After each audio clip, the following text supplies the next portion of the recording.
Hey everybody, what's going on? I'm here with my friend Clay Morgan, author, blogger, professor. Yes? Yeah, well, I'm a college instructor, I guess. College instructor. What's the difference? I don't have a PhD. Oh, but do you get to go around telling people you're a professor? I can say whatever I want. Just some of my colleagues take that thing seriously. Yeah.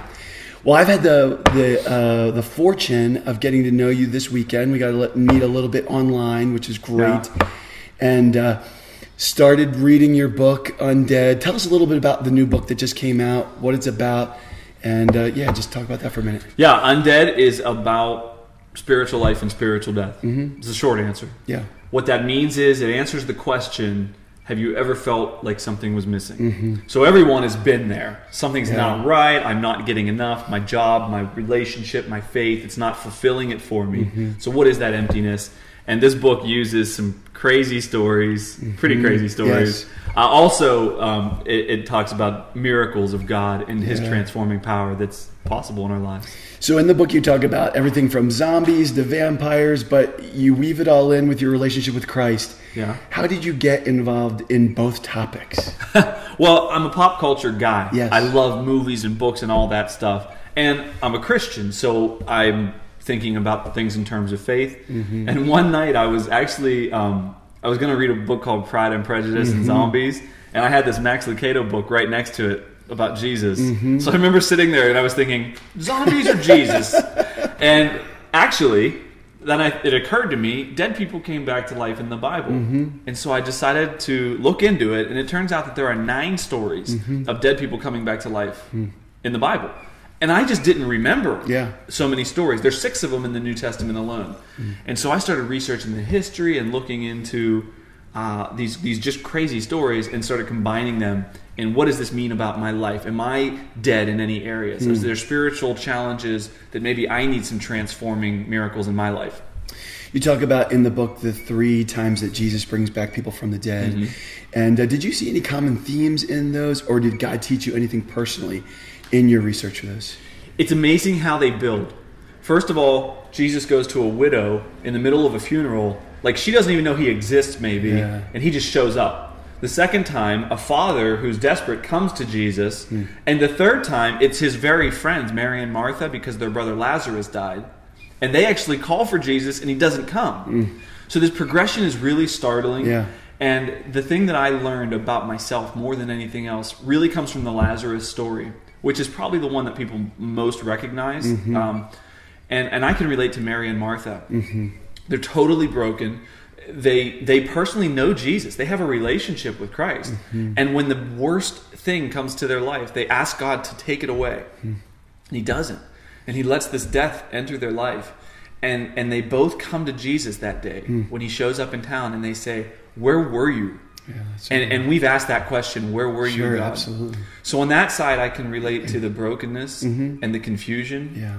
But I can also relate to Lazarus was a guy who knew Jesus for a long time.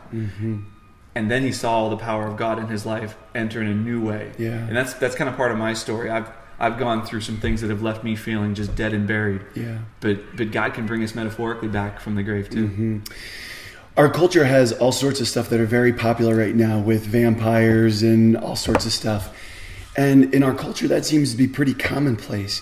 But if you try and draw that line to the spiritual nature of our faith as Christians, people become a little more skeptical. Why do you think that is?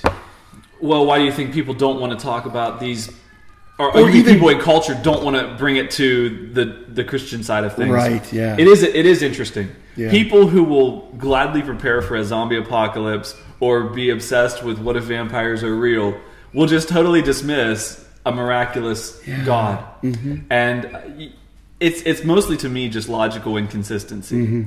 If you believe in the supernatural, then the natural laws can be broken in any number of ways. Yeah. And if you believe in a God who created things, because a lot of people in the church don't even really know what they believe about the supernatural, which I say in the book, a Christian who doesn't believe in miracles is kind of like a human who doesn't believe in birth. You can't be one without the other. Yeah. And so Jesus is this transcendent figure, and a lot of times people think, well, that's religious Jesus-y stuff, and it's just not as cool maybe or whatever. But it is funny that people will come out of a movie And maybe that's the only place they've ever really considered supernatural thoughts. Right. And we can step in and say, there are stories of dead people coming back to life. Mm-hmm. And we can look a little bit what that means through God's eyes. Yeah.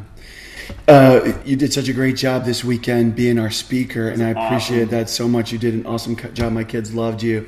Is that something you'd like to do more to, weave in what you've been writing into speaking and stuff like that? Yeah, I've always spoken. But now it looks like I might have some opportunities to do it in a more structured way, a more consistent professional way. Mm-hmm. And a youth retreat like this, this is my dream. I don't know why God put that in my heart a long time ago. Yeah, that's great. But when I stepped up in front to talk to all your kids, it just felt so right. That's cool. And I'm so thrilled for the opportunity. I speak at academic conferences. I speak in front of classrooms every day. Mm-hmm.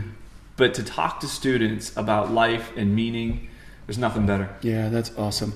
So one last takeaway from the book, if you had to boil the book down to just one big point to get people to kind of maybe pay attention to it, tell us what that would be and then where we could go. And we'll have it in the post.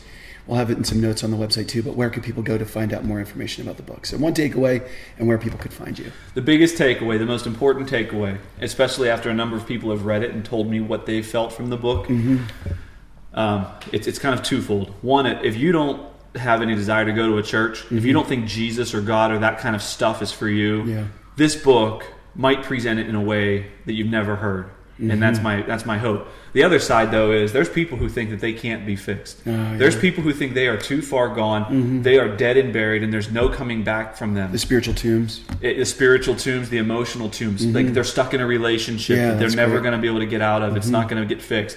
They're in a career that is just destroying them. Destructive patterns like addiction and things.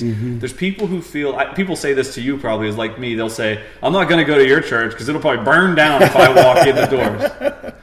But the truth is that that's not the case. Right. God's transforming power is equally valid for everybody. Nobody is too far gone. And that's the ultimate take-home message, is that anybody can come back to life no matter how much death they feel. That's such a great message, man. Hey, buddy, it's been great having you this weekend. Awesome. Thanks for doing the interview.